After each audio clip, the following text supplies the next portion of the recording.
Turn to the war between Israel and Hamas in Gaza. What is your view of this war?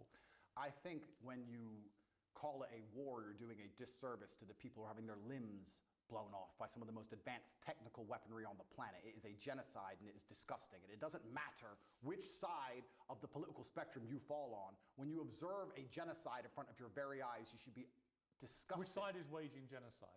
The Israelis are genociding the Palestinians, and you know it as well as everybody else does. That. Well, then it seems like your bosses are not allowing you to know it. What do you think of what Hamas did on October the 7th? Why are you starting the story in the middle, Piers? I just asked you about the wider war.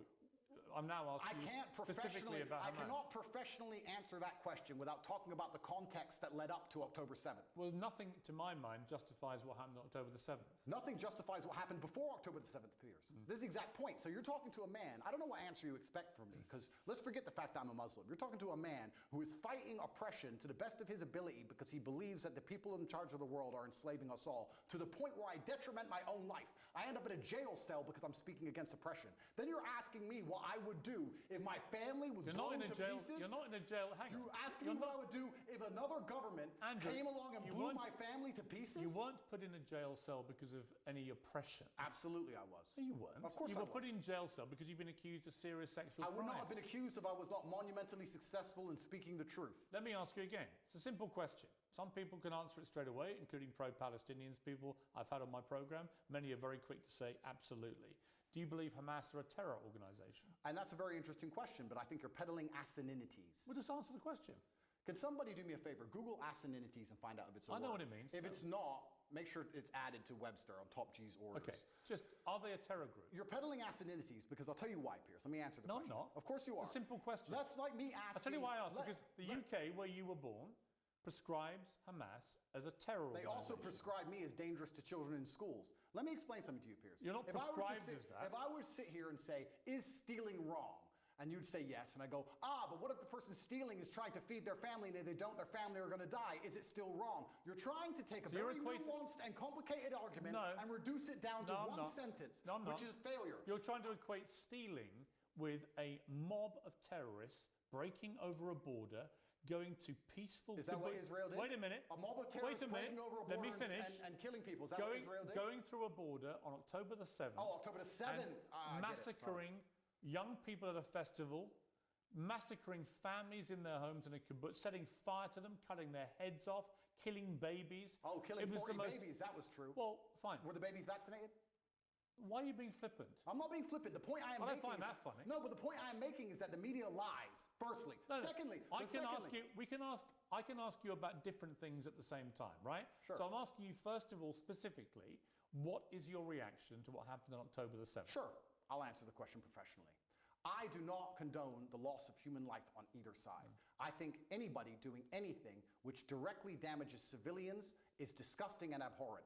However, I would be an amateur if I could not sit and pretend I do not understand the motivations behind either side. This is not even me taking a side. I understand why Israel is doing what it's doing. I understand why Palestine is doing what it's doing. However, I still call the Israeli actions absolutely abhorrent and genocidal. Okay, we're going to come to Israel's actions, I promise you. We will ask that question specifically. But in terms of what Hamas did on October the 7th, do you accept that was an act of terrorism?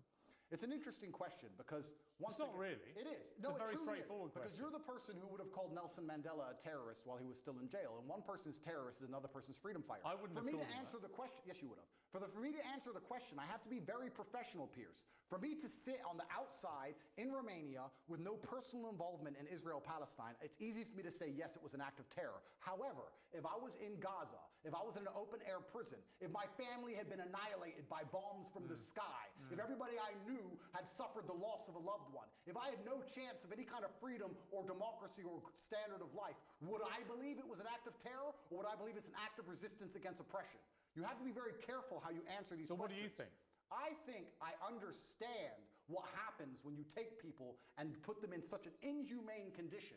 For Sounds like anybody to sit and say that you're going to take people and put them in absolutely inhumane conditions and give them no standard of life, and they're not allowed to ever fight back, or they are But I terrorists. can agree with you. Anyone who Well, does wait a that minute. is an amateur. I can agree with you that the plight of the Palestinians for many decades has been absolutely shameful. So what did we think was going to happen, Wait a- Piers? No, nothing justifies what happened on October the 7th. So what are they Nothing. supposed to do? Nothing. So what are they supposed to That do? was an act of medieval barbaric terrorism. Nothing justifies it. Did they suffer And your acts attempt of to- medieval? your- Did they suffer your acts attempt to of try and medieval equivocate- Did they suffer acts of medieval barbaric terrorism before that date?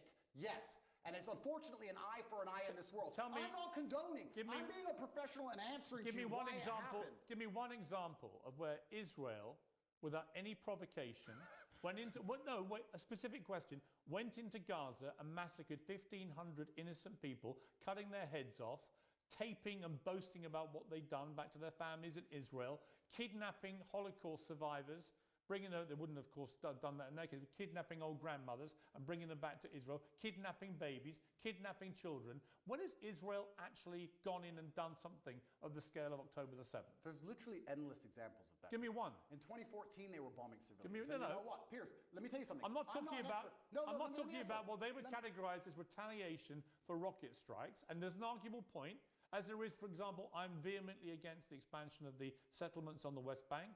I think there are legitimate questions about the proportionality of Israel's response here. Yeah, but in legitimate question. but in terms of what Hamas perpetrated on October the 7th, there is no instance of Israel doing that to the people of Gaza. First And you things have to first. accept that. If you don't accept that, you're either deluded or you're deliberately not wanting to say the obvious, which is that was an act of terrorism, because you're concerned about upsetting people in Palestine. Is that the case? Let me go back to my first point when I said you're peddling asininities. The reason I said that is because to look at a situation, no matter how heinous, and to ignore all of the context and pretend that you do not understand why said situation happened Nothing is justifies terrorism on that scale. Nothing. Is asinine. No, it's not. It is. Because it's not about justification. Let me tell you why. Piers, it's not about justification. Let me tell you. It's about understanding the realities of the world. Let me tell you the reality of the world. Hamas came to power in 2005. Hamas's initial founding charter made it clear that they are for the eradication of Israel. And on October the 7th, they proved what that means is they will kill every Jew they can get their hands on. They are an existential threat to people in Israel and to Jewish people. And that is, I'm afraid, the purest personification of a terror group. I also think by doing what they did, as they have done since 2005, they weren't representing innocent Palestinian people in Gaza. Who are suffering now. They knew, yes, but Hamas knew when they did what they did that Israel would respond the way they did and that thousands of innocent Palestinians would get killed. They knew that, and they still did it. So my question for you is, why can't you, which is my position on this, is very straightforward. What Hamas did was an act of terror, an absolutely despicable act of terror, and should be called exactly what it is. And they are now demonstrably a terrorist group. That is why they were rightly prescribed that by the UK and America and other countries. And to try and pretend they're not makes you sound like Jeremy Corbyn. And I can't think of a worse insult to throw at you, right? I don't think me and Corbyn agree on but that. I also think there are legitimate questions to come about the way Israel's responded. We can come to that. But I just want to ask you one more time. Is what Hamas did on October the 7th an act of terrorism? I think, Piers, it is peddling asininities for you to pretend that enslaving You sound people... like Jeremy Corbyn. No, let me answer the question. 15 times he refused to answer the Let question. me answer the question. You're now up I'm to not about... refusing. You're now If you about look- 3 or 4. If you look... Are they a terror group or not? They're one team's freedom fighter, and they're deemed a terrorist What do group. you think? I think that if you lock people in an open-air prison and steal their land, they're going to retaliate. So they're not a terror group. I think they're going to retaliate. They're not a terror group. One team's terrorist is Okay, another we're team's now up freedom to fighter. about 8. Are they a terror group? And also, another thing I want to make clear to you, Piers. Only Jeremy Corbyn has done this. Done what? Refused to answer the question.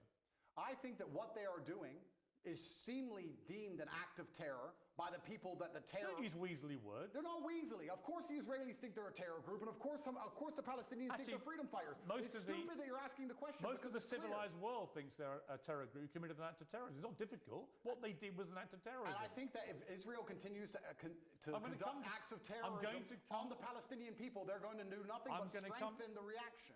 That's a different conversation I'm about to have with you about Israel's response. But before I get there, one more time, is Hamas a terror group who committed an act of terrorism? I think that when you lock people in an open-air prison, you're going to have to you're not expect going to a answer. retaliation. You're not No, gonna because answer. I have to. There's people who are first things I want to say, If Piers. you don't mind me saying, I think it's spineless. Sure, I do. that's fine. You sound like Jeremy Corbyn. Well, that is an Did you insult. see my interview with him? No.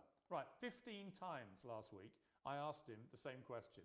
15 times he prevaricated and wouldn't answer. Eventually, when someone does that enough times, you know what they really think. Okay. You don't think they're a terror group. Let me answer. You don't without think being they're a terror interrupted. group. No, what I think is this. On certain Because I'd be scenarios, really curious what you think an act of terror is if it's not massacring 1,500 innocent people, It's not including Holocaust survivors, Piers. kidnapping babies, decapitating Piers. people, cutting their limbs off, Piers. raping women. yeah, talk about missing limbs. We're going to talk about that when we talk about what We Israel are, has done. but So when we let's- get there, it'll be in the context of you not admitting that was an act of terror. Well, let me answer the question for the final time. I am a realist. And as a realist, sometimes you do not come to the conclusion of labeling good guys and bad guys. The world is not black and white. Hamas are bad guys. No, the world is not black and white. The world is actually very gray. Anybody who sits and thinks there's Nothing clearly a gray good about guy, what- there's and nothing clearly gray a about good what guy Hamas and did. clearly a bad guy does not understand how the world works. And as a realist, what you do is you look at scenarios and you understand why they happen, how unfortunate they are, how unfortunate the loss of human life is, how civilians die on both sides, how innocents are dying in a chess game played by the elites on both sides. Both sides, you have innocent people who didn't even vote for the person making the decisions, who are ensuring their death, signing their death warrants. It's unfortunate on both sides. Okay. But listen, sir, you would not advocate Russia doing any of the things to Ukraine that Israel is doing to Palestine. You would not sit here. Russia has been doing exactly that. Russia to has Ukraine. not done a fraction Russia of the things to illegally, Ukraine Russia, that Israel has done to Palestine. Russia illegally invaded a sovereign democratic country and has committed a barbaric rampage, trying to seize as much of Ukraine as it can, bombing maternity hospitals, Let me ask you a killing question. innocent women Let me and ask you a children. question. Right? Don't even try and have some kind of No, this is genuine equivocation of this. I will. A Hamas rocket, a tiny Hamas rocket that can make a pothole in the road, and then they get hit back with cruise missiles. Let me ask you a question. Ukraine sent a drone and it hit the Kremlin. A drone attack. It did nothing. It damaged some shingles. If Russia decided to then respond with a missile attack on a hospital and annihilate It is. 800 people, It has been. do you think that would be allowed? Exactly what it has been. Would you advocate for that? Have you seen? Would you support that Have you seen reaction? the state of Mariupol, which they leveled to the ground? The Ukrainians did level it. The You're Russian, correct. no, the Russians. did. 2014. The Get Russians with the program. leveled Mariupol. And my question to you is, would you advocate those reactions? Let me ask you another question, Piers. No, This is a genuine okay. question. Let me ask you a question, because I want to understand No, your point it's of view. actually my interview of you. Yeah, So- but you tried to understand mine. I just want to understand your point of view. If I believed, or if Israel believed, that one of the people in your house was a terrorist and decided to destroy your entire house and kill your entire family, would you sit and say, well, maybe there was a terrorist inside, I accept that? Or would you be enraged? Genuine question. I don't think you can take an individual person's response. Well, it's a bunch of individual people in Gaza. yeah, They're sure. individuals with All right, thoughts and let's come- dreams and aspirations Fine. which are being annihilated. 15-year-old girls without legs because Fine. of cruise Look, missiles. let's come to they that. are individual people. Let's They're come- not cattle, Piers. Let's come to They're that. people. Right, and so were the people in Israel on October the 7th. And that's why it's so heinous, which Right. is my exact point. But not heinous enough to reach your bar of terrorism. it's Let's not move on. about Let's reaching move. bar of Let's terrorism. move. No, It's understanding why not, things happen. by not saying it, you've made your position clear, just as Jeremy Corbyn did. And to pretend you're any different is ridiculous. Let's move on to Israel's response, because there are legitimate questions about this. Hamas embeds itself, 35, 40,000 terrorists in my estimation, you can call them whatever you like. And they're embedded amongst the civilian population, predominantly in northern Gaza. We know from intelligence over the last 20 years, which you won't believe because the Matrix has made it all up. Correct. But we know from intelligence that historically Hamas likes to embed itself, particularly around things like schools and hospitals and mosques, because that makes it more difficult if the Israelis attack. Yeah. Now, Israel has killed nearly 12,000 people in its response, right? There are many people around the world demanding a ceasefire who think that is a ridiculously disproportionate response genocide. to what happened. Well, it was genocide. They would want to kill everyone in Palestine. They don't. They just want to drive them all out. Whereas Hamas do want to kill every Jew. That is actually what genocide is. You know what's actually interesting? Because you've spoken about this subject with people who actually understand the conflict better than I do. Mohammed Hijab understands it better. Low-key understands it better. I'm talking from a very general humanistic perspective because I don't understand the absolute intricacies like they do. Do you know what genocide means? Of course I do. Right. Genocide means you want to eradicate an entire people based on race or ethnicity. Israel clearly doesn't want to do that to the Palestinian people. Clearly not. If it did, it wouldn't tell a million of them, as it turned out, who moved south. Now, there are arguments about whether To attack them as they moved. Well, some people got hit as they moved. Oh, some people got hit. Yes. Some people got hit. You know what, You know Andrew? what happens? You know what, Andrew? Wait till it's your son, son. You know what? Wait till it's your I son. agree. And you know what, Andrew? War is horrific. It's horrific. The question is it a just war for Israel to go after Hamas? And if it is, and you believe as I do, Hamas has to be got rid of, how do you do that? If you don't do it the way Israel is doing it, how do you get rid of that terror group? Now, you won't agree with anything they're doing because you can't even categorize them as a terror group. No, the reason I won't agree with them is because I'm a human, Piers. And please let me answer this without being interrupted. You didn't answer my earlier question for a reason, because you knew that you couldn't answer it without proving my point. The question about the fact that if they decided to cruise missile your house because they thought somebody inside was a terrorist, you would not accept the loss of your family that you have raised. You would not accept that. Of course I wouldn't. Okay, absolutely. So let me answer this as a professional. What's funny is I'm a humanist. Like I said, professional what, by the way? The professional. What Please does let me that answer. Let me answer. What are you? What are you speaking? You say you're speaking to professional. And I'm talking about this from a humanistic perspective, right? And like I said, you've talked to people more knowledgeable than me on the details of the subject. Right. But listen to me very carefully. I thought we lived in a democratic society. You just had 35,000 Hamas terrorists, and this is the thing that's most upsetting to me. This is what genuinely upsets me. Israel intelligence will say a guy's a Hamas terrorist. Has that guy gone to a court of law? Has there been a democratic process? Has he been proven to be a terrorist? No. They've just decided from their intelligence that couldn't see an invasion coming from hundreds of miles away. So this intelligence is actually no. It's not great. No. So they've decided this person might be an intelligence without court case, without any kind of democratic process, and because of that, they've decided to annihilate civilians along with him, and it's all just collateral damage, and nobody should care.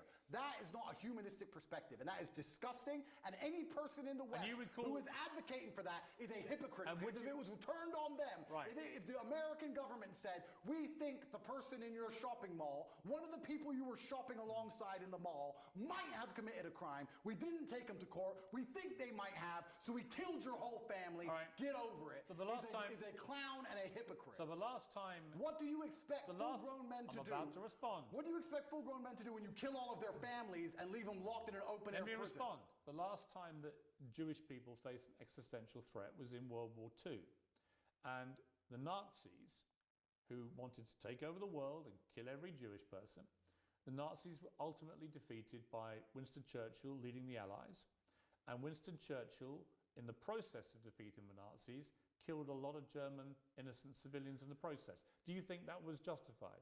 Let me ask a question. Was it? No, I asked the questions. Was it justified? Sir, I believe, and let me just get this right in my head.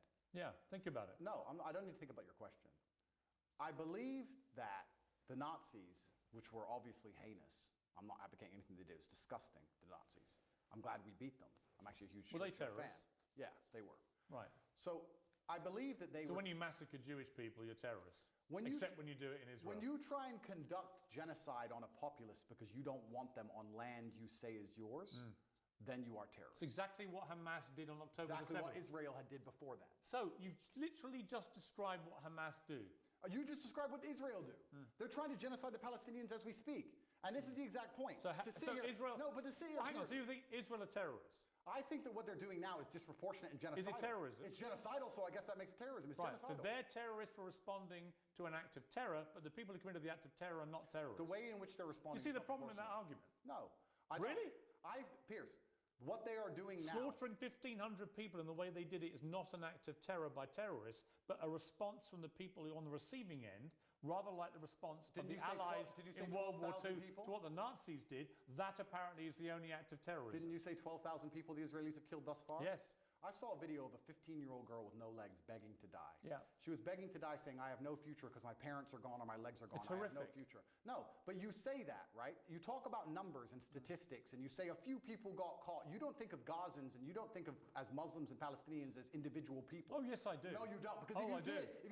If you did, you would not be happy with what's happening. Don't you dare say that about me. Well, okay, then don't group them together in numbers. No, They're not numbers, I've spoken for many years about the plight of the Palestinian people. I think it's outrageous that Israel has any control over their ability to function with water, with fuel, with other energy, and so on, and food, and so on. That's interesting. If you were in Gaza as a Gazan male of masculine fighting age, and you believed the things you currently believe, what would you do about it? I'm just asking. You know what? nothing justifies the terrorism we I saw never on said October you'd be the a 7th. terrorist. I'm asking what you do. No, no. I understand why people in Palestine feel oppressed. I understand why they want freedom. I understand why they want the same rights as the people in Israel. Then here's a perfect... On that we agree. Absolutely, but nothing, we agree. But nothing justifies what happened on October Well, the 7th. here's where we disagree, Piers, because as a professional, when we both agree on the point that the people inside of Gaza are being oppressed and that their life is being detrimented and that they have no way of getting out, Yes. we, as a professional... And I do agree with that. I understand pressure cookers explode. You're pretending they shouldn't. You're saying that they should never explode. Nothing bad should ever happen. saying nothing justifies terrorism. We should just be allowed to subjugate them No, for no. endless years Here's and my- nothing happens. No. And I'm a realist to understand that pressure cookers explode. No, you're not. And that's what No, happens. you're not. We need a solution to the problem or it will continue to happen. You're not a realist because actually you are not accepting that what they did on October the 7th was an act of terrorism by terrorists.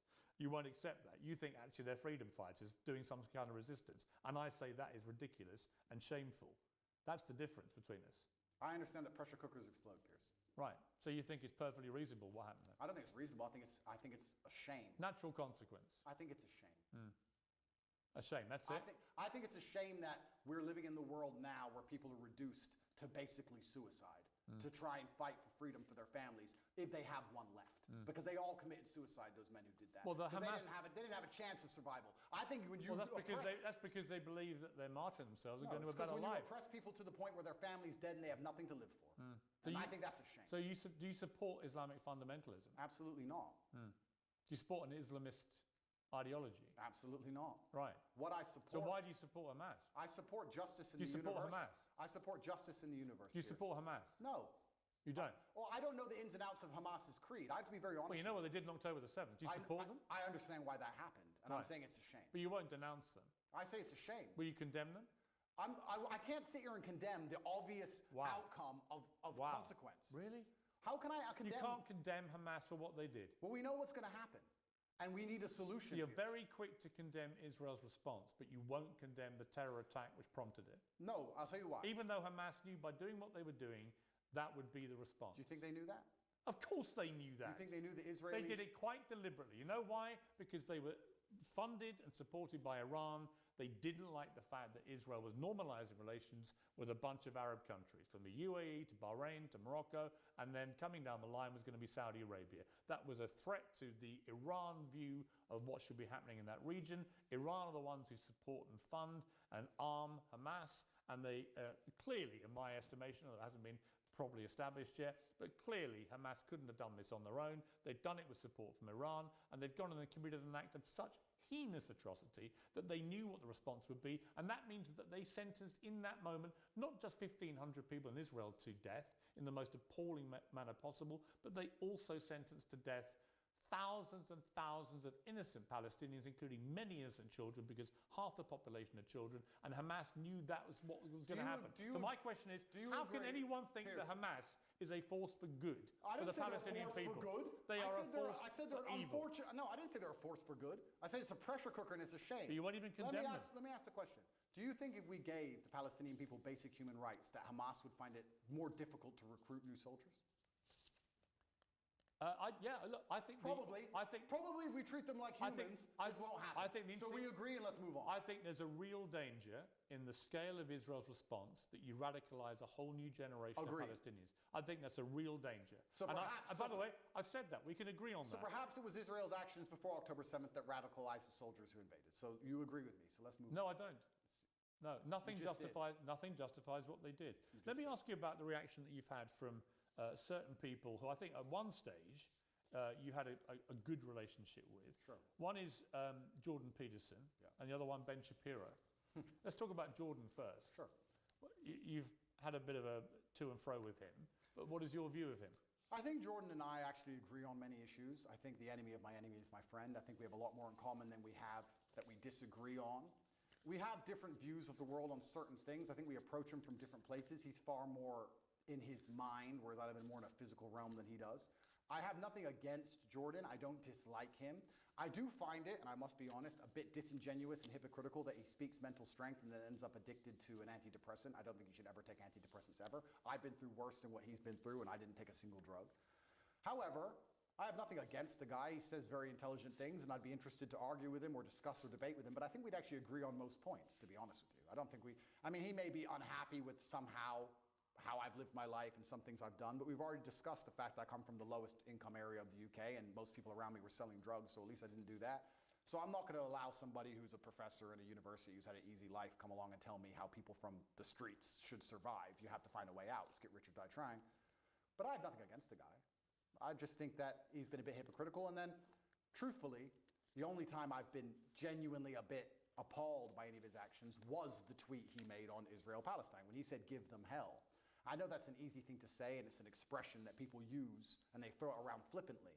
But I think when you actually wish hell upon other human beings, I think it's a disgusting thing to do, because hell is that 15-year-old girl with no legs and her parents were dead. Well, hell and when is... you see her crying her eyes out, begging to die, that is hell. And I don't think you should genuinely wish hell on anyone, Israel or Palestinian, anyone. I'm a humanist. I don't want anybody to die. Well, he did. When he was wishing hell on an entire population... He did express regret for the way he phrased and that he tweet. should, And he because it's disgusting. I've not wished hell on the Israelis. I've not wished hell on the Israeli state. I don't want any Israeli civilian to go through what that 15-year-old Palestinian girl's going through. Not a single one. He said about you, Jordan Peterson, I'm not particularly happy to be grouped with Andrew Tate. I think there are some elements about what he does that are quite reprehensible. I'm sure he has. I don't know everything he says, and he may disagree with some of my point of view. As I said, I have nothing against him. I don't think anything he says is particularly wrong.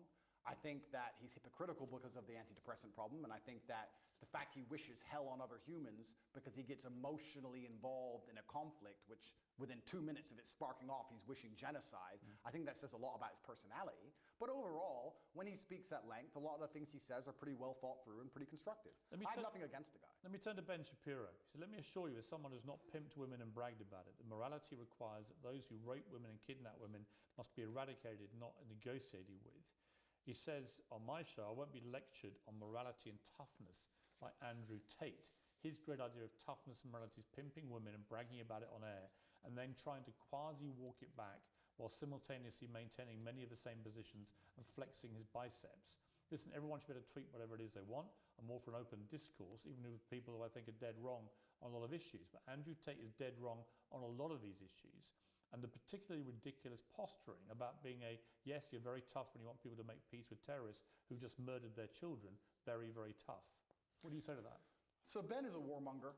Ben has been wrong on basically every single issue you can name. He was with you with the vaccine and every other war. Ben is always calling for other people's young men to go and die in some war. He seems to love it. I don't know if he has short man syndrome, but he's always behind his desk calling about how important it is that big, strong men like me go and die. And the reason he tweeted that and said that is because when Hamas and Israel, at the very early in the conflict, I think it was 3 days in, were discussing possible peace talks, he tweeted, "No, absolutely not, fuck them, kill them all." And I said, Ben, as a man who's done his own fighting, because I've had a life of pain and violence, listen to me.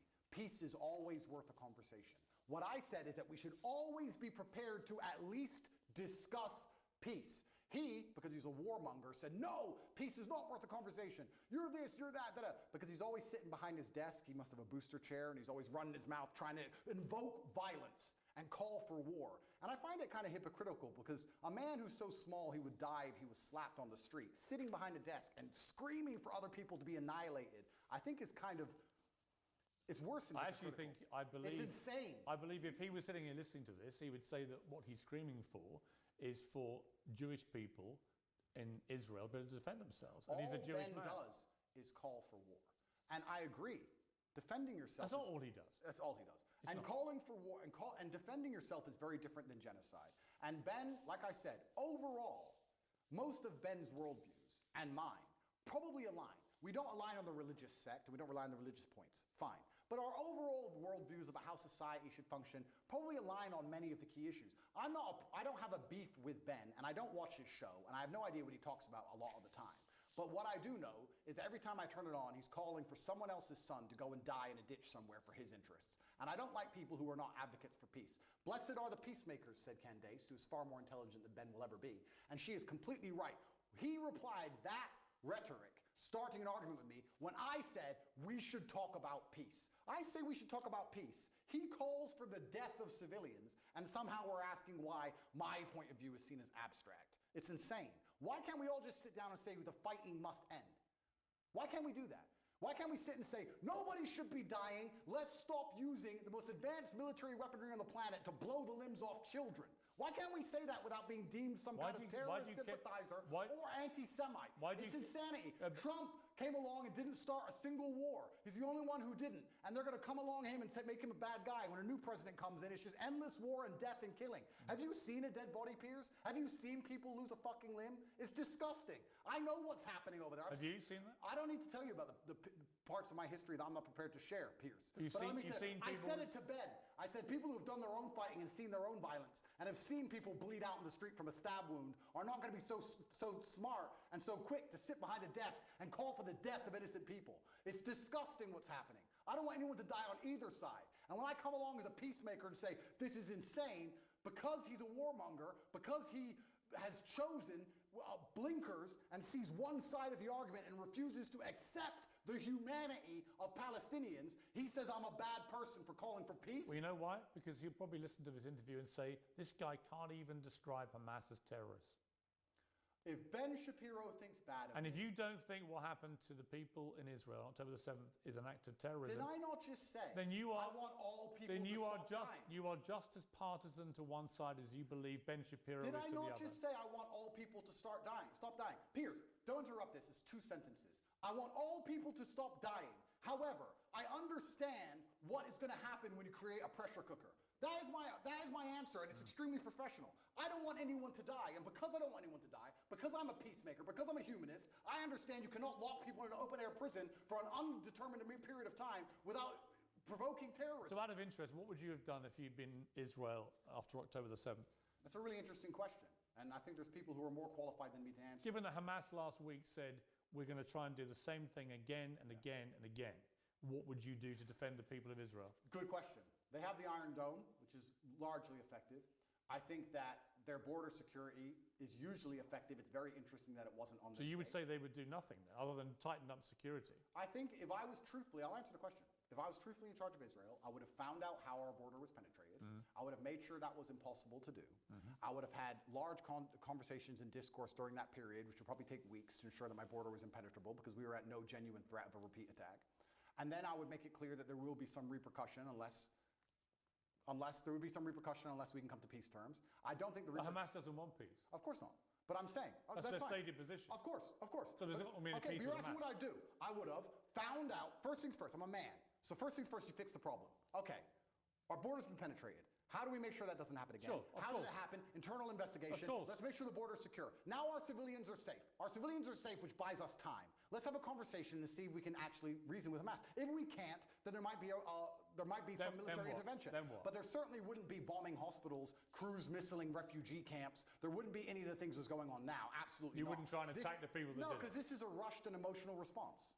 And that's what I would have prevented. I would have made sure as a man I didn't make a rushed and emotional response. I would So have you'd secured my border. be more like Neville Chamberlain trying to do peace with the Nazis than Winston Churchill trying to kill them.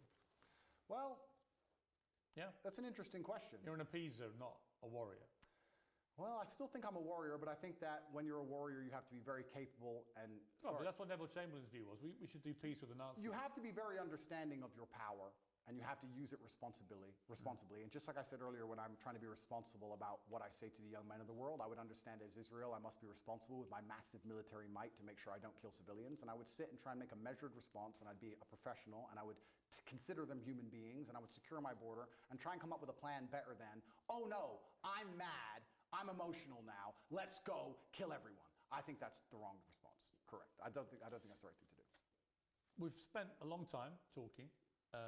You're going to find out at some stage today or in the next few days whether you're going to get your possessions back. That'll either happen or not happen. But then there's likely to be a trial, and that will determine how you spend the next 10 years of your life, almost certainly, which is a sobering thought for anyone. Yeah. When you look back on the whole arc of the last few years, you've expressed some regret because of your turning to Islam, your change in your philosophy from a religious perspective. You've acknowledged that some of the stuff you used to do was immoral. Do you look at the journey you've gone on here and think that in a way, notwithstanding the Matrix and everything else, that maybe you yourself could have done things differently to avoid being in this position? Absolutely. I'm a man and I take absolute self-accountability. You have to, as a man, your superpower is looking in the mirror and understanding everything that happens to you, both good and bad, to a degree, is your fault. It could have all been influenced. I could have avoided all of this. I could have avoided the Matrix attacks, I could have avoided jail cell, if you don't let me using that term. I could have avoided all the negative press. I could have chosen to work in Starbucks and just stayed a nobody. I made choices that put me in this position. I take responsibility for them. I said things on the internet in a satirical way on videos that got 110 views when YouTube was brand new that I did not expect to become the most viral videos in the world because I didn't expect to become the most famous and known person on the planet. That's all true. I'm not saying I have no part to play in any of this. However, I can still say that I'm completely innocent. I can still say that it is only my fame and notoriety that has inspired the prosecution service to try and even put me in jail in the first place. I can still say that there's some unfair policing in the world depending on your political views. I can still say all of those things while accepting absolute responsibility for the situation I am in. Andrew Tate, thank you very much. Thank you, sir.